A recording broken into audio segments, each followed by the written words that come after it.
Ta-da. All right, Adam, thank you very much for taking time to present to us today. Do you want to tell us who you are and explain your topic?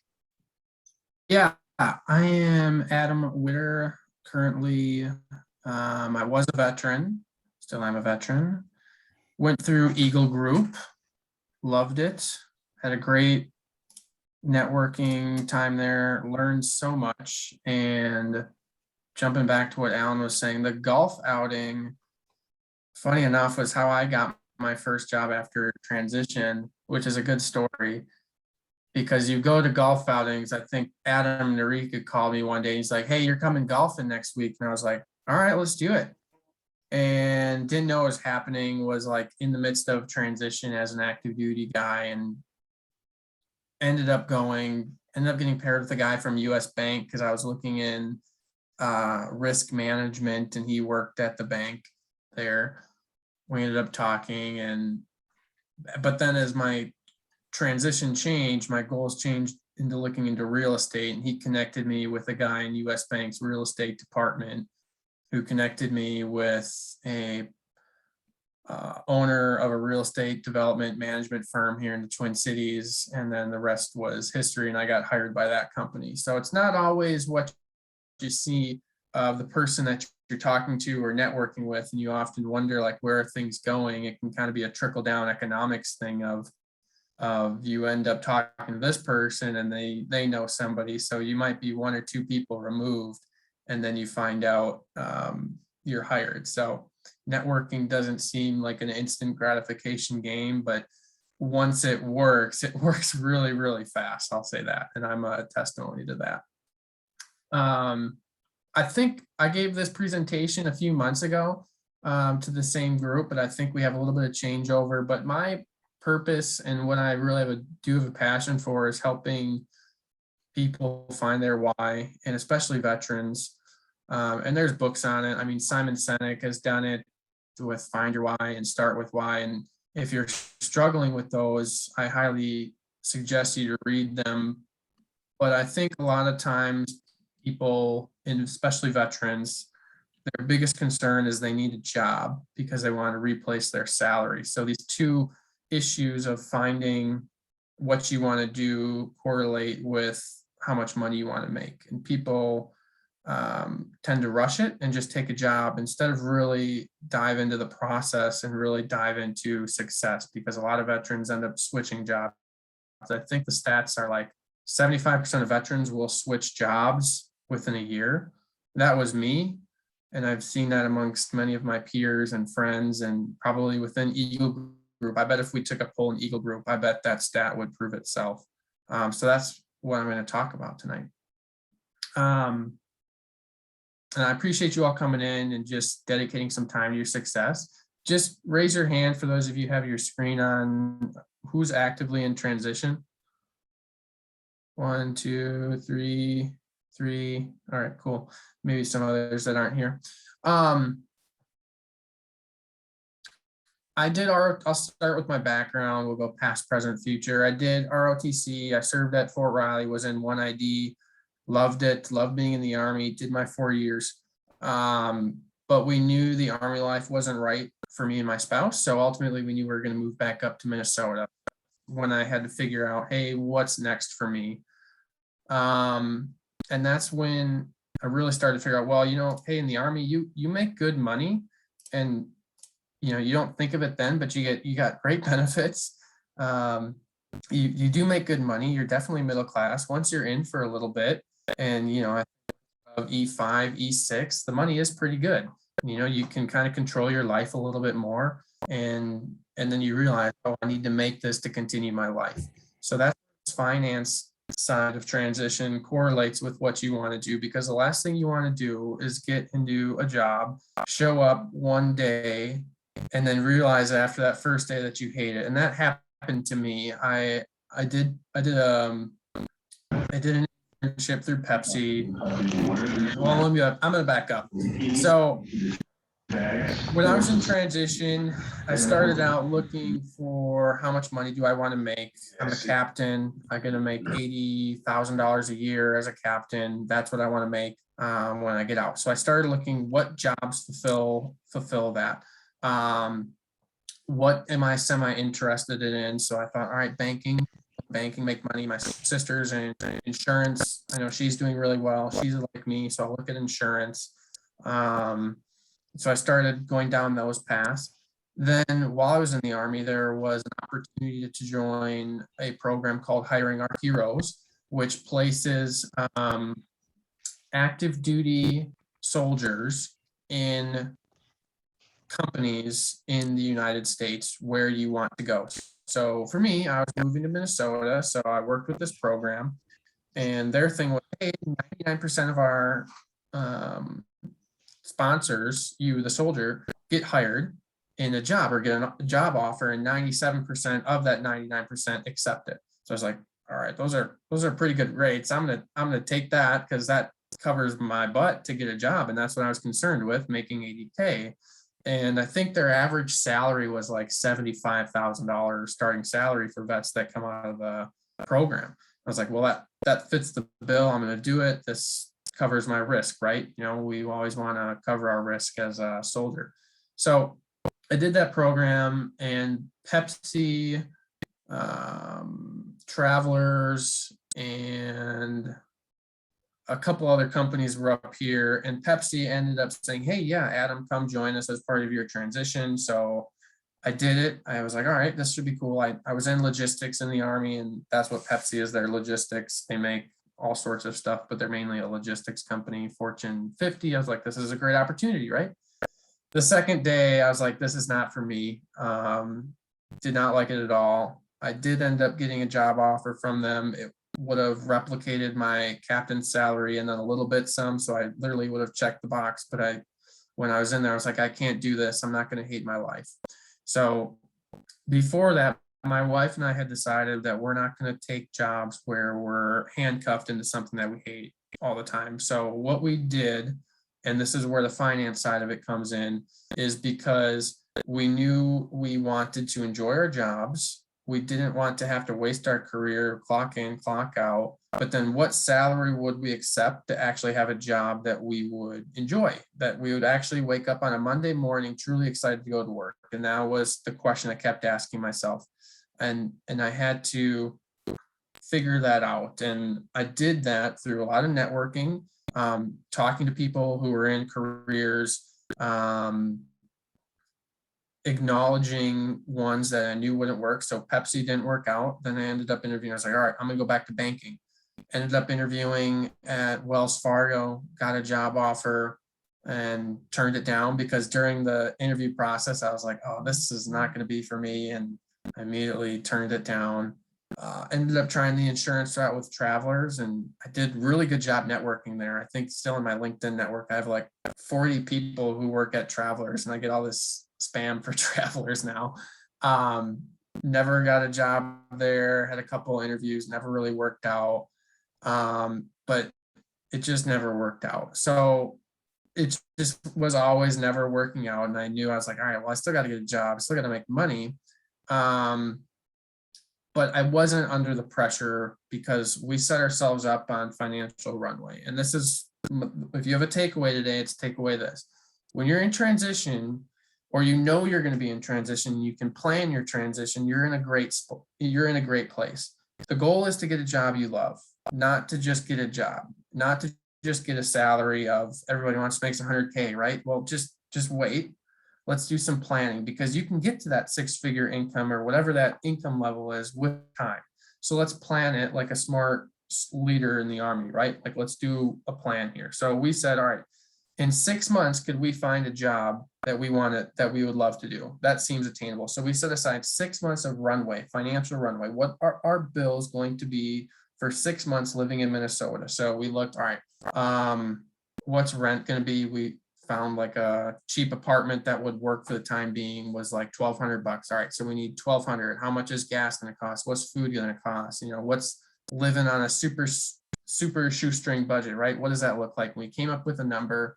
I don't know, I think it was like $3,000, you know, insurance, rent, you know, their basic stuff, string shoe budget.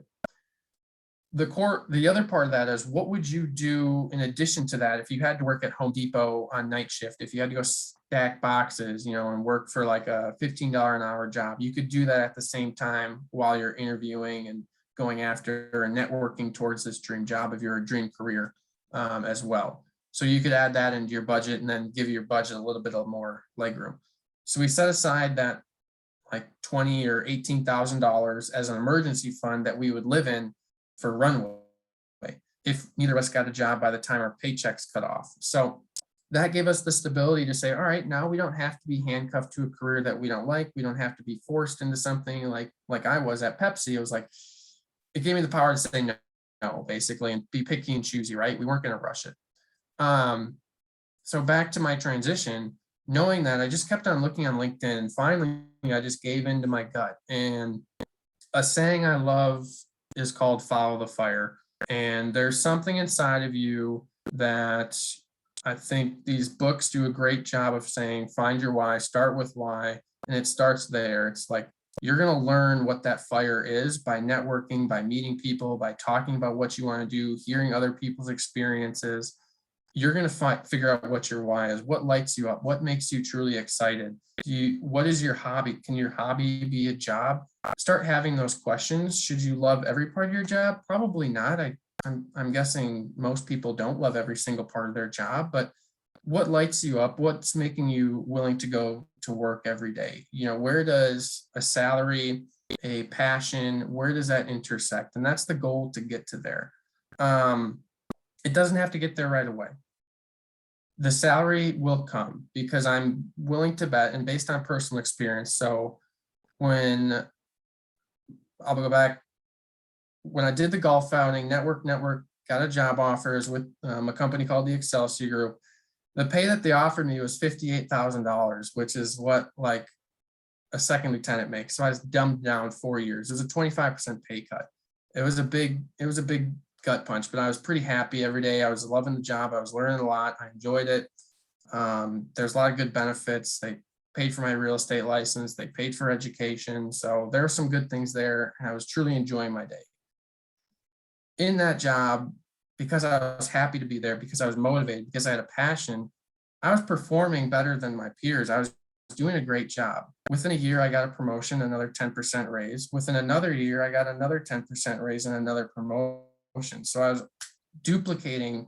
I was just under, I think, like $75,000 within 2 years, just because I was showing that passion, showing that motive to do better, and because I was in line with my passion, right? So the salary then followed. So it wasn't as important, but it's going to come. And that was really hard to see when they handed me a $58,000 job offer, and they're like, here you go, and here's following your dreams, like this is your opportunity. And so I took it, and it worked out. And it got me into a career, got me into a segment of real estate that I really did enjoy for the time being. And when you're in that transition and you're looking to follow your fire, there's people in Eagle Group who probably are in that career, probably are in that industry, and you can talk to them. And my biggest hangup, why I wasn't going towards real estate, why I wasn't following my passion, was limiting beliefs. I said, I don't have real estate experience. I don't have development experience. I don't have sales experience. And through talking with some of these leaders like Alan, Pat, they showed, hey, on your resume, you were an officer in operations. Did you manage a project? Well, yeah, every day. All right, well, let's look at this bullet that they're stating on what they're looking for. Does that sound like project management? And I was like, yeah. So then we just worked, rewording things on my current resume that I thought were important, that were true and factual, but they fit what they were putting on their bio of, we want somebody that's XYZ. Well, I have these soft skills from the Army that fulfill this. I just need to rework it. I'm not lying, but my experience can fit it. So like project management, you can fit into many different management fields or process-led fields. And so I just took my project management and converted them to property management. It was basically the same thing. It was an easy thing, but it was a mind gap there, because I was like, I'm not a property manager. I don't have real estate experience. It doesn't matter. You have the management skills, you have the soft skills. You just kind of need to rework them. And I think it took people like Alan, Pat, and other people at Eagle Group to kind of re-say them to me. And then I could rework my resume and it worked. And they were like, and they still had a little trouble reading the resume.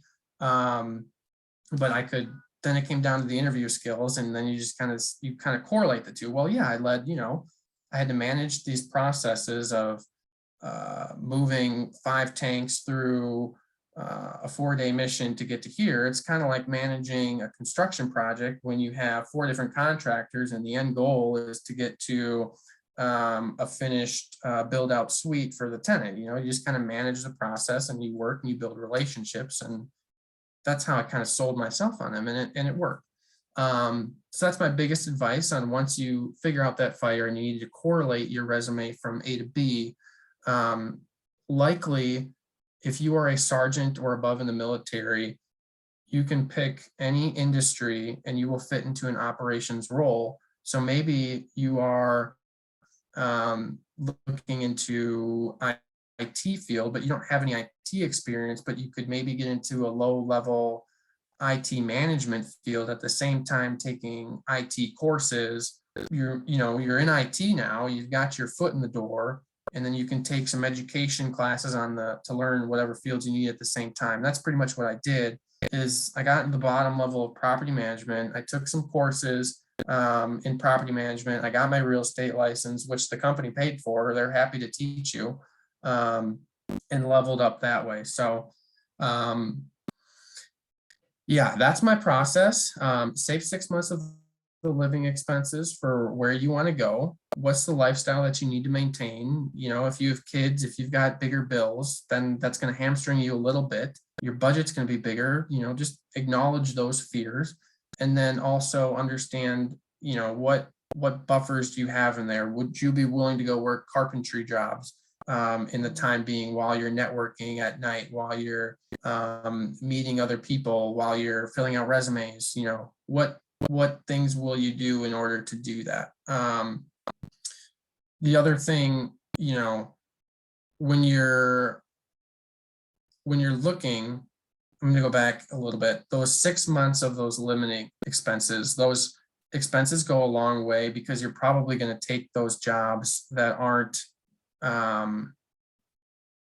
excuse me, I lost my train of thought there. When you follow the fire, the bottom line is you're going to end up somewhere in a pay cut, and it's okay. And a lot of people didn't tell me that. And everybody in the military thinks, we're going to make 100K, we're going to do this, we're going to do that, we're going to be buku rich, but it just might not happen right away, but in time it will. It's going to be okay. Take some time, get your 6 months of emergency, try to limit your bills, keep networking within Eagle Group, and the pay will definitely follow. And I think if you're working, like I said, in the passion field, you're going to level up faster than your peers, because you're going to have those motives, that dedication, that direction, that self-motivating principle that maybe a lot of people in the quote unquote civilian world, it sounds weird to say being a civilian, that they just don't have, because they're just, they're not as same as self-motivated as you. So those are my big things. Save your 6 months of your living expenses. Don't be afraid to follow fire. Don't be afraid to lean in. Identify your limiting beliefs. Ask yourself what lights you up, and what's an acceptable income? What can you live with today? And know that in the future it's going to go up when you're following your passions. So, and then share what you're looking for. Tell everybody. Once I knew I was into real estate, I just told everybody, hey, I'm into real estate. Who do you know? Who can I talk to? Let me talk to them. Just everybody. You got people on your LinkedIn connection? Go on there. Can I look at your LinkedIn? Would you be willing to connect me with somebody in this field? Yep. I'll do it. Done. That's what I got. Awesome. Adam, thank you very much for doing that. Yeah. And the path doesn't change. And I'll say it now. Like, I figured out that property management wasn't for me. And I pivoted into real estate sales. Now I'm with Keller Williams. Absolutely love it. It's been so much fun. And I leaned into that because I realized as a property manager, I didn't get to help people as much as I did. It was very transitory, and I need this now, fix this pipe now, it's your fault. and I didn't lean into that. I felt like I wasn't able to help people, and now I get to help people buy their dream property, sell their property, buy an investment property, and I love it. So and that's my pitch. If you're looking to buy or sell, let's chat. And if you want to talk transition too, I'm happy to talk transition. If you are, go on my LinkedIn. If you see somebody that seems interesting to you and you want to be connected to them, I'm happy to send a intro email to both of you and make you sound like a Elon Musk too. So Love it. So let me ask a couple of questions here, Adam. Like, when you were in that kind of indecisive state or not yet state, right? Like you just done with Pepsi, and there still wasn't an answer except for now you just had a not it, right? Like I know what not to do, but I have no idea what to do. Like, tell me some of the feelings that you were going through, or how did you manage that successfully so that didn't weigh you down and just make you say, screw it, I give up? yeah, that's super valid. I mean, I'm a pretty positive person, so just knowing like being okay with I don't know the answer now because it hasn't been shown to me, and I still need to put in the work that I know the steps are following and trust the process that the leaders here at Eagle Group, hey Les, that are saying, and that they've done it before me, and I can trust this process because I know it. And honestly, just having that 6 months of reserves of saying, okay, I know I'm fine. I'm fine for 6 months. And if I'm not fine in 6 months, I'm the type of guy that's going to go to Home Depot and put pallets on a shelf because I'm not going to take the golden handcuffs. And maybe I go work at Home Depot and I love it. And then I find my career, you know? Actually, we got a vet that works there that we can refer you to if you're interested in Home Depot. So yeah. Hey, Adam, great presentation. You spoke all through this about really staying in touch with your spouse. And I wondered if you just talk a little bit about that, about you seem to feel it's super important. And it was a super important part of your whole journey and her journey with this. And often, sometimes folks in job transition feel discomfort in that. And I wonder if you could just give us a little insight into why that was so important to both of you in your journey, please. Thank you. Yeah, your spouse is in transition too. You're not the only one in transition. You're not, and if you're moving from A to B, they're going through the same job hunt that you are. So being a team and being able to counsel and be a therapist for one another, not solve each other's problems on it, but both come to terms of like, this is the best time of your life. This is a pivot point where you design your life. I think there's a book called Life in Air where you know, how do you want your life to look? How do you want to design it? You've had those dreams. Now, what are the steps to achieve those? What do you have to do? Let's outline them. Let's go after it. And that's where we both were like, yeah, like these are what we want to do. If money's an issue, then we got to solve that issue first and have some sacrifice and some tough conversations around money and finances and solve those problems. But let's solve those, because if we don't, they're just going to be a weight that we'll have to solve later. And if you don't solve those money problems as a couple together, you're not going to be able to free think about what could be of your life. And that's where we connected. We're like, we got to solve any money issues we have, any debt, any way that we think we can make our mind think bigger and not be hamstrung to a lifestyle that we don't want. So. Wow, your wife has a wonderful husband. I have a wonderful wife.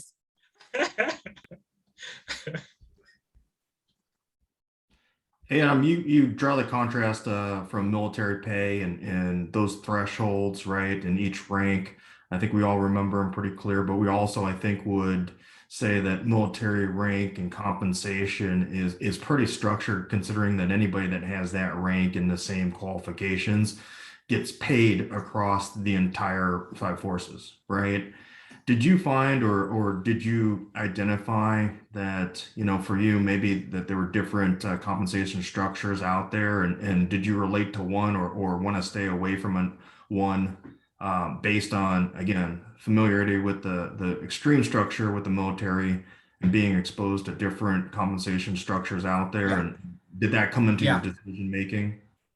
It did definitely, and that's why I'm in sales now, frankly. But yeah, with the Excelsior Group, one of their things when I was interviewing with them, I had a question. Are you guys giving me a raise every year just because, or are you paying by how much I produce and what I do? And the answer was the latter. No, you produce, you do a good job, we're going to reward you.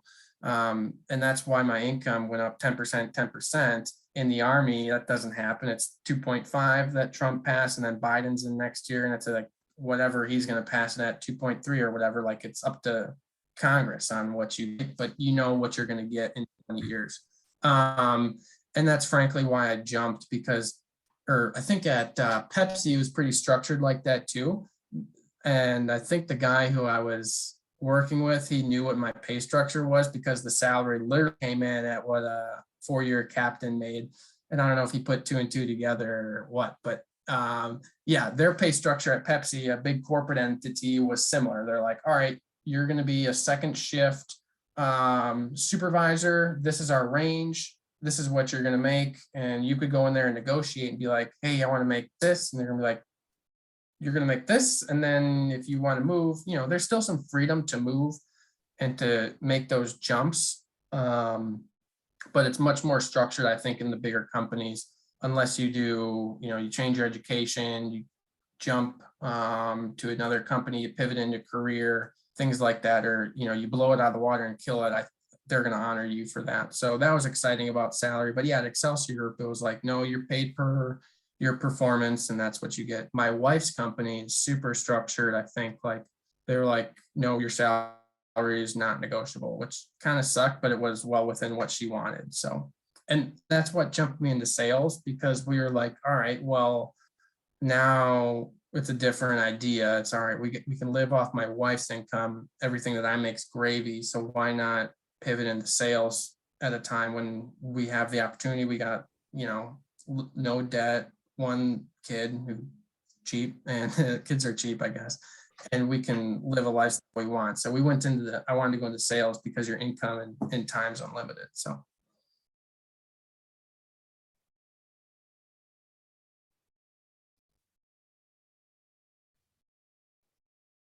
All right, I got another question if no one's going to ask, and keep on asking. So when you said a couple of times that you took a lower salary, and I'm guessing that resonated with you. There's a lot of veterans that I've talked to that have done that as well. How did you get over the hump, knowing that again, being a leader, being someone that's targeted, being someone that seems very ambitious? How'd you get over that hump, and what propelled you quickly into a positive mindset so that you really exposed yourself to opportunities versus having that anchor you down and drag you down? Yeah, it was a dose of humble pie for sure, because when you're in the military, they do a terrible job of setting you up for what you're actually going to make. All the talk, and maybe this is just as when you're hanging out with your buddies, they're like, yeah, I hear my buddy works in finance at, you know, like Goldman Sachs, and he makes 110. And so you think, oh, I'm going to make 110, but you don't correlate the two. So there's this misconception on what you're actually going to make. But yeah, to go back to your question, it was a gut punch for sure. But I knew we had sacrificed before when we wanted to get out of debt. We did the whole Dave Ramsey thing, living on beans and rice. And so I knew we could sacrifice again. But this time we had no debt. We knew that we were in the passion career. So it was kind of balanced out. It's like, all right, I'm taking less pay, but I'm in a passion career. I'm liking what I'm doing. Acknowledging I'm not going to do this forever. I'm not going to make $58,000 forever. I'm going to now to learn these skills, and I have to understand and tell myself it's going to take time, but I know if I follow these steps and learn and find a good mentor in my field and listen to them and apply what they're looking for, I see what they're making, I know it's obtainable. So that's kind of how I self-talked to myself. So you kept your eye on the future, not the current. Yeah. Mm-hmm. I like Yep. that. thinking 2 steps ahead. Is that what they teach you in officer school? No, I think the best thing I remember was make a plan and then plan that it's gonna go to shit, so. Make, that's where you spend your money. Our tax dollars at work. Yeah, exactly. Hey, I just have one more question because you had said something earlier that really kind of perked up for me. You said, oh yeah, a veteran. Well, I guess I really am kind of a civilian. And I thought it was a really interesting way to put it because of transitioning into the civilian world as a veteran. And sometimes veterans have different ways to look at that. And you've been in many civilian jobs now. Just talk a little bit, please, about really that transition and moving through different civilian jobs, yet being here in Eagle Group and having this camaraderie and working. Where does it land for you? Where do you land in all of this? Can you just give us an idea of what that means to you, both of those in that statement, please? I'll always be a veteran. You know, as a sale and being in sales, that's people like those are the people I want to work with. I want to work with veterans because I was a veteran. It's easy to correlate with, you know. There's that past of, you know, you have that common bond with people, so you never want to let it go because you instantly have credibility with another person. You're a vet, I'm a vet, cool, we're best friends now. That's like, I feel like a lot of barriers are dropped when you meet other veterans, and it's you know, everyone's guards are kind of down because you can kind of speak each other's language and talk about the good old times. So that's always fun.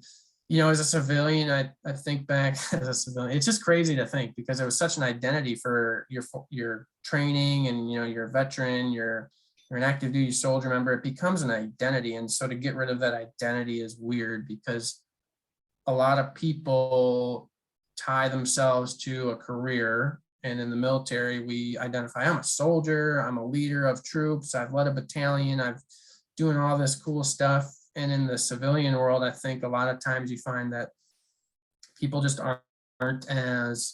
they don't identify as much with the brand. You know, they say, oh, like my mom worked for Kohl's, but she would never shop at Kohl's. Like it was just a job for her, right? Like, you know, but if you're in the Army, we're going to know you're in the Army, or, you know, if you're an 11 Bravo, we're going to know, you know, like you fly a pilot, we're going to know. Like, I think that identity of I'm a veteran, I'm a soldier is ingrained in you in the culture, because all the people in here, you probably couldn't, if you're in a corporate entity, you probably couldn't tell us your corporate values, but when you were in the Army, you could probably spit off the Army values, the Army song, things like that, because it gets so ingrained in you, and that just doesn't happen in the civilian world as much as these companies try and push culture.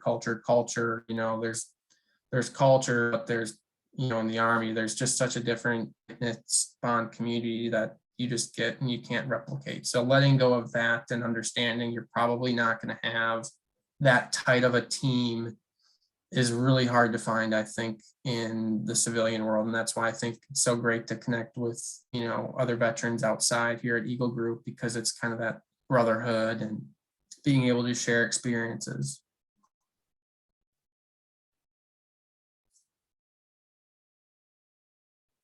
Very cool. Thanks. Other questions or comments or feedback? Thoughts on how you can apply this in your job search? What's changed for you as a result of this presentation?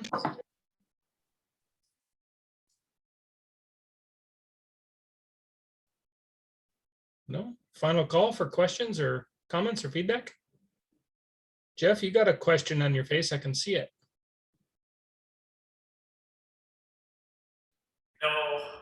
No question. Adam has inspired me to change my background to something with the Vikings. Kidding, I'm just kidding. My brother's a Packer fan. But no, I was going back and looking at my notes from the last time you spoke, and I carried some over that, you know, it was very similar topic, you know, that you were talking about, a little different, but it was good. So I appreciate it. It was good stuff. I had a lot of nuggets from the last time you spoke, and I grabbed a few more this time. So no questions yet, though. Very cool. Anything else? Yeah, I was gonna say he's wearing a purple shirt though. So there's, you know, Purple's my color. My wife says purple's my color. So let's go. Works. It All right. works, right, guys? Come on over to the dark side then. I think the Packers are the dark side. No, I Yeah. mean, guys, don't be to follow your passion. There's do it.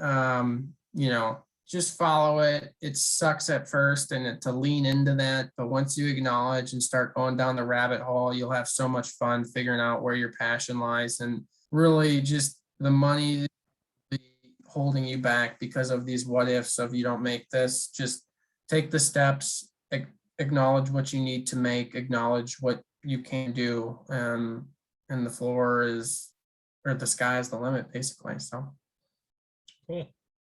Thanks, Adam, for the words of wisdom, my friend. Appreciate it. thanks, everybody. Let's